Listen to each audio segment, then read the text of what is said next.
Okay, I got this.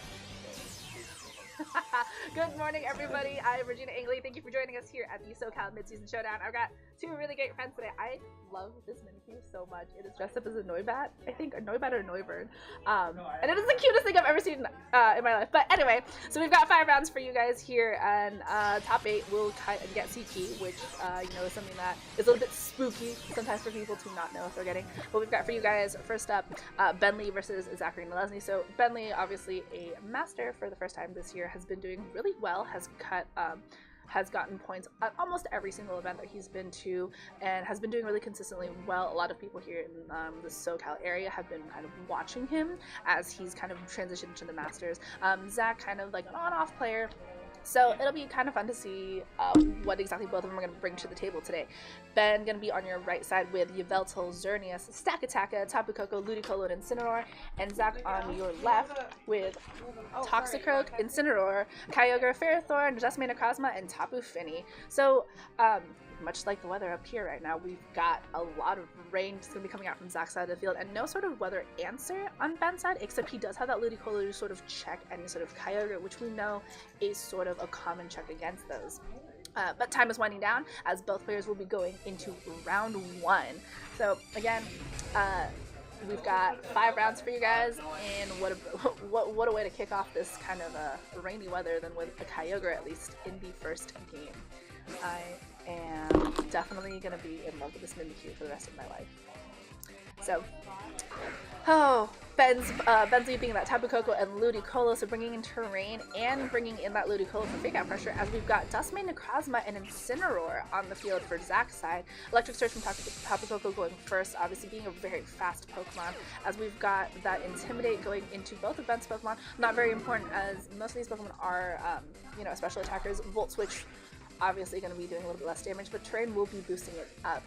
So Duskmane Necrozma, not a Pokemon that we've seen that has a lot of popularity. There was a lot of talk about it being more in use, but now we've got 2 fake out pressures on both sides, that Ludicolo and that Incineroar, so I'm going to be able to stop either the opposing Pokemon. Zach leading with a restricted, as opposed to Ben, who kind of had 2 Kyogre answers potentially to if Zach had brought that out on the front of the field.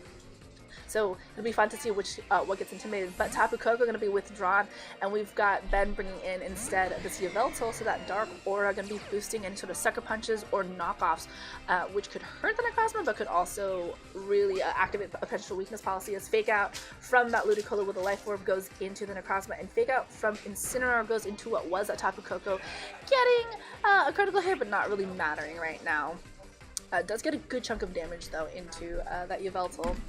So Ben kind of positioning himself in a way where he can sucker punch whatever really on Zach's side of the field, being able to do a lot of damage with that Dark Aura. And this Duskmane Necrozma kind of in an iffy spot against sort of Ben's Pokemon. Again, a lot of damage potentially from the Sucker Punch, as Foul Play actually is going to be the move of choice from that Yveltal, going to do a lot of damage into that Necrozma, is enough for a one-hit knockout on there. Zach losing that restricted immediately on this, as Scald from that Ludicolo is going to be free to go into that Incineroar, so targeting down 2 Pokemon very easily. Does get it down to half health, not close enough to proc any sort of berry, as Zach goes for the U-turn into that Ludicolo, gets a lot of damage thanks to that super effective damage, and will be able to position himself hopefully against a way to deal with Ben's Pokemon in a nicer way. However, losing that Duskmane Necrozma to a Foul Play, again, based off of that attack stat, is a huge blow, and we will be getting in this Pokemon that, this is coming in for that Incineroar, so it is going to be that Ferrothorn. Ferrothorn, kind of not exactly in the best spot here, not really able to do threaten a lot of damage to either of Ben's Pokemon, as that Incineroar is going to be coming back onto the field, does get an Intimidate into the Yveltal this time, will get a -2 now into that Ludicolo, but again, we saw that Scald that did a massive amount of damage into that Incineroar, so again, that Intimidate not going to really matter. Ben's just in a very good position, got that Tapu Koko out, and is able to just actually pick up a knockout on this Incineroar if he wants, but again, Incineroar on the field will bring in that fake out pressure, and so Ben, recognizing that, switches out the Ludicolo for his own Incineroar, going to intimidate that Ferrothorn and that Incineroar. So Zach's Incineroar going to be at -1. That fake out not going to be doing as much damage. Again, every damage is important. As Yveltal actually goes for a Protect, so won't get hit this turn either.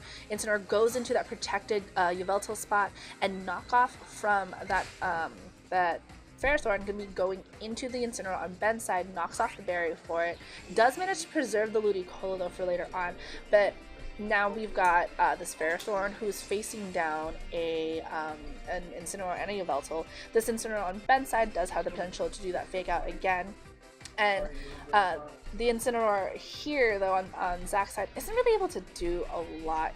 Not quite sure if his Incineroar is faster than Ben's or not right now, as that Ferrothorn does opt for Protect, so not going to take any Flare Blitz potential from Ben's side of the field, as knockoff from Ben's Yveltal is going to be enough to knock out Zach's Incineroar. The critical hit potentially just not mattering thanks to, again, that Dark Aura there, but does reveal that Figgy Berry on Zach's own Incineroar, as U-turn from Ben's Incineroar goes into that protected Ferrothorn slot. So Zach going to be down to his last 2 Pokemon here, as Ben has done a very good job of just sort of keeping his Pokemon preserved here, as Kyogre is going to be the last Pokemon on this side of the field. So Kyogre and Ferrothorn are going to be the last 2 Pokemon here.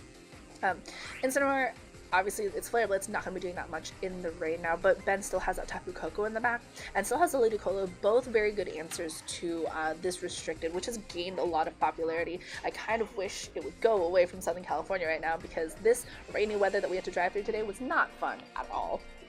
But Ben is kind of in a really kind of commanding position now, especially against Zach, who is down to these last 2 Pokemon and doesn't really have a way to deal with the counters for Kyogre in the back, as Ben is going to be bringing out that Tapu Koko from earlier that he preserved so well, as now we've got to protect from that Yveltal, so not going to take any damage from that Ferrothorn on Zach's side, as Ice Beam is actually going to be used from Kyogre into the Yveltal spot, and Gyro Ball doubling down into that Yveltal spot, so Ben getting that Tapu Koko in for free here. So Electric Train did disappear, but this Tapu Koko is in such a very good spot to take care of this Kyogre potentially, and that Yveltal could also go after that Ferrothorn, that Ben could, switch out that Tapu Koko if he wanted to, bring it back later for that terrain. That Kyogre doesn't have a lot of answers, or doesn't have enough sort of like firepower to kind of go after all of Ben's answers to that own Kyogre. If this Kyogre is locked into Ice Beam now, though, Zach will be in a little bit of trouble. But we do see a Protect coming here, so no choice item on that Kyogre, as Nature's Madness from that Tapu Koko connecting into that Ferrothorn, going to cut it down to half HP. A very notorious move for being able to miss, as Knockoff doubling down into that Ferrothorn, not quite enough to pick up the knockout on there, but does knock off the leftovers, as Leech Seed from that Ferrothorn is going to connect with that Tapu Koko. So Zach not going to be able to get as much HP back as usual, but is still at least able to get a little bit of it from that Leech Seed. He will be free to protect that Ferrothorn this turn. Kyogre, though, is extremely vulnerable now. It's going to be in a position where it's going to be taking hits because there is no switch out for it. It did protect, unless he decides to go for that double protect with that Kyogre. But again, Ben has just been in a very good spot. He's able to just kind of pick and choose whatever Pokemon he really wants to go after right now. And Zach's just in a very tough spot to be able to come back from this. I mean, Ben's got 4 Pokemon that are basically all at full health, and he's been, switching them out as he needed to, as Volt Switch goes into that Kyogre. No attempt at a double protect. Off of terrain, doesn't quite do as much damage. Does lose the Leech Seed, though, as well for that Tapu Koko, so Ben able to at least make sure his Tapu Koko doesn't get its health sapped every turn, and doesn't help that Ferrothorn out again. We will be getting an Incineroar, so another Intimidate this time. And to this Pokemon, it's going to be a -2 Ferrothorn now, and a -1 Kyogre. Kyogre, though, is just going to brush off that Intimidate, as Knockoff going into that Kyogre is going to do a lot of damage. Does knock off the Wiki Berry, so no healing there, as Origin Pulse is going to be the move of choice for this Pokemon here. It's going to be able to pick up the knockout on that Incineroar, though, so Ben does protect that Tapu Koko very well, as the Yveltal is also going to go down to a Gyro Ball.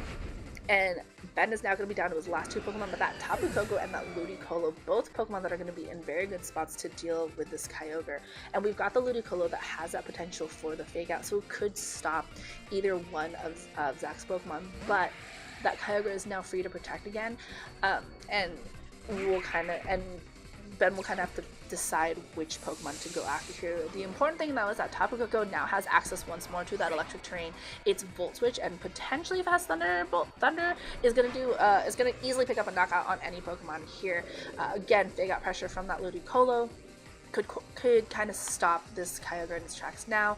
Could also just you know, knock out that Ferrothorn so Gyro Ball doesn't knock out that Tapu Koko on Ben's side of the field. So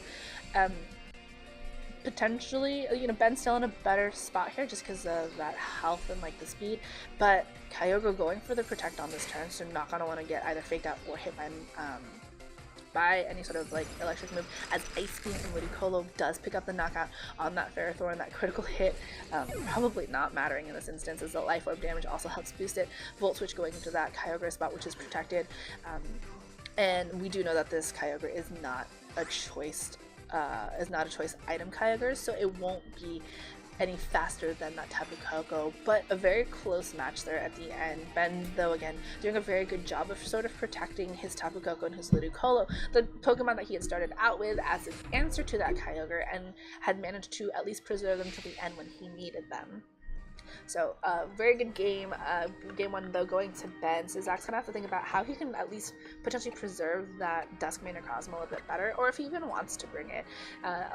It's a little bit of a difficult choice, especially when on Zach's side of the field you've got that Tapu Fini as well, and Tapu Fini is nice to overwrite terrain, but then you've got Pokemon that are weak to that Tapu Koko on Ben's side, and if you can't answer that Tapu Koko in the best way possible, then it's a little bit difficult as well to kind of just navigate around that. So a little bit potentially team adjustment from Zach. And Ben, I mean, that Yveltal put in a lot of really good work, and that Incineroar we didn't see do a lot, but the most important thing that Incineroar did was make sure that Tapu Koko and Ludicolo could stay alive long enough for the two of them to be able to deal with the Kyogre that came down to that end game. So again, I think just minor adjustments on Zach's side to try to at least put a little bit more pressure on Ben, because I think even if Ben got two of his Pokemon knocked out there near the end, he was in a position where he wanted those last two, that Ludicolo, that Tapu Koko, out on the field against that Kyogre and against that Ferrothorn. Took care of that Duskmane Necrozma almost immediately from the get-go, so we didn't really see a lot from that Duskmane Necrozma. And Ben locking in, you know, about like just with like 40 seconds to go, Zach with half a minute to go is finally locking in for this game 2. Whew.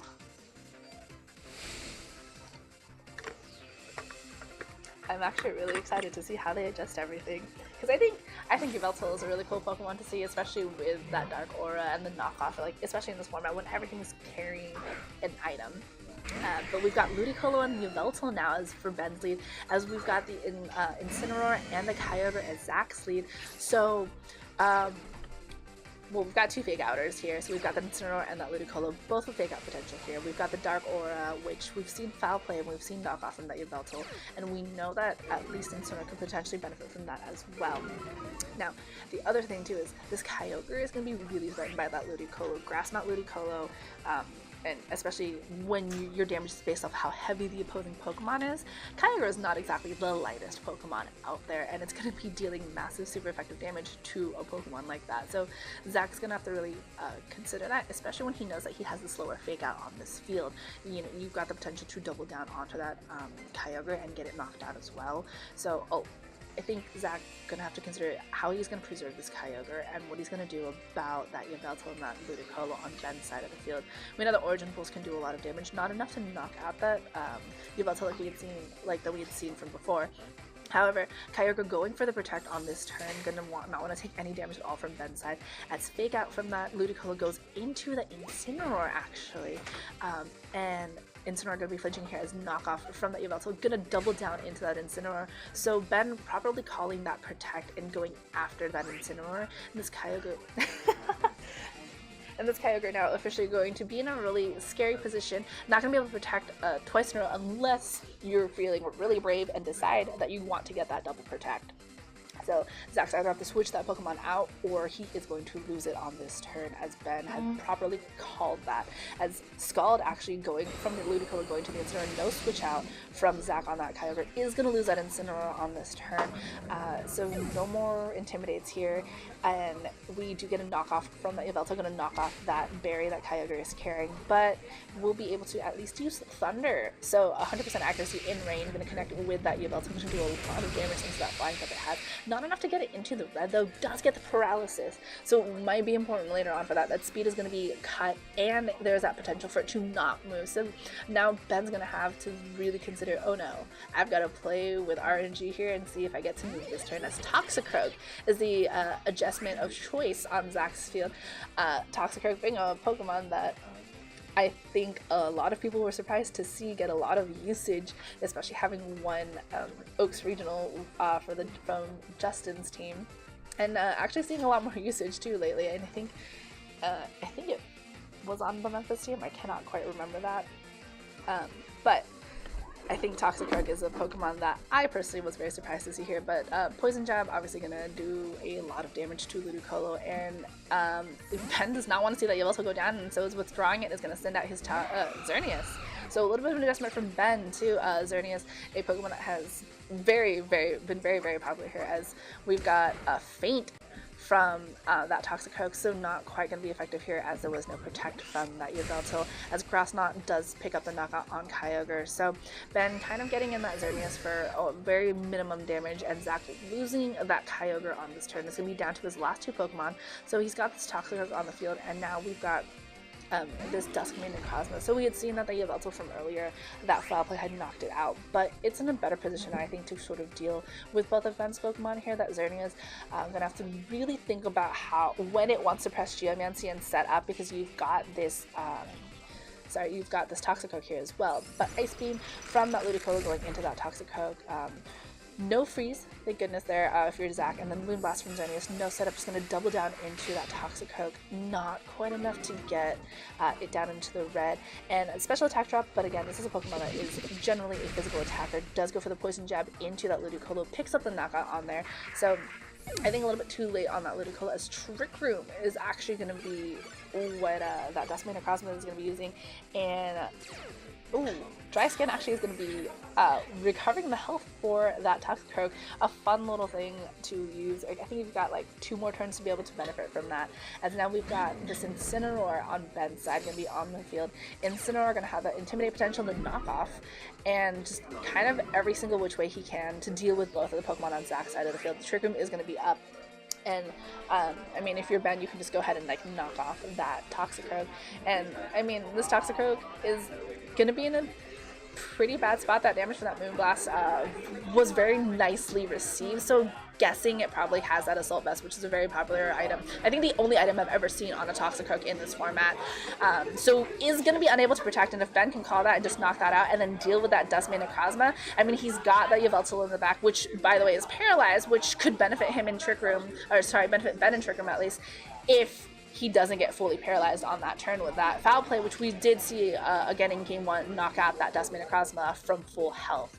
And Zach's your timer choice is actually winding down, as now we've got Protect from that Xerneas, so Ben not going to want to take any attack from that Duskmane Necrozma, as we've got Flare Blitz from that Incineroar, so no Fake Out here, and Flare Blitz in Rain against that against the Toxicroak, not quite enough to get that knockoff, as Sunsteel Strike goes into that Xerneas and Poison Jab, so Ben kind of getting that free damage here, and no Dry Skin recovery for that Toxicroak on this turn.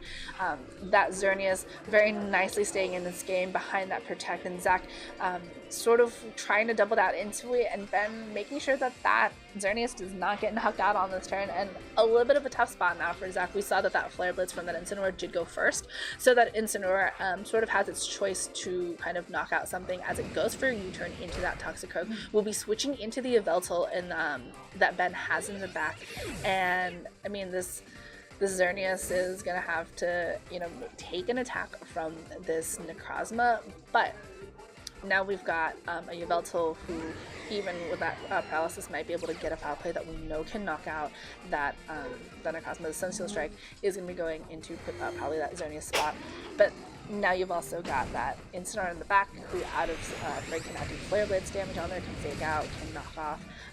Not quite enough actually to knock out that Xerneas. This Moonblast is going to be just targeting down at Duskmane Necrozma. Not do a lot of damage because of that non-effectiveness, but Ben is still in a very just kind of good spot to win here. We are still in Trick Room, so Zach not being able to really benefit from pressing that at all a couple turns ago. I think Ben has actually benefited the most from it here. We do know that Xerneas is faster than that Duskmane Necrozma inside a Trick Room. So foul play, that paralysis not coming into play here, and that Trick Room actually hurting Zach in the end, as it's not quite enough to pick up the knockout there. It does activate the weakness policy, which is at this point, it's a little bit too little too late, as Sen Steel Strike is going to pick up a knockout on whichever Pokemon that Zach is choosing now on Ben's side of the field. But again, we're still in Trick Room. This Duskmane Necrozma won't be able to protect. Goes after the Yveltal, leaving the Xerneas free to kind of attack his Duskmane Necrozma, picks up the knockout, and gives game 2 and the round to Ben. So, I mean, adjustments from both players here, which was kind of fun to see, the Xerneas and the Toxicroak, but I think a little bit too little too late for Zach on the end of that game. That Trick Room option actually benefited Ben more in the end, and I still got this move Q. I love this move Q. So benefiting Ben a little bit more in the end. That full paralysis might have changed things a little bit if he hadn't taken that much damage, and he would have had to deal with that Incineroar in the back, which had that fake out, had the knockoff, and had the flare, but still in Trick Room. But that was round 1. So we'll see you guys for round 2 out of 5 whenever everybody else is ready. So don't go anywhere. I think there's another mid-season, so you can hop over there to watch him and then come back to us. So we'll see you guys in a little bit. This thing moves, by the way. You can peek underneath it. I love this. This is the best. But I'll see you guys in a bit.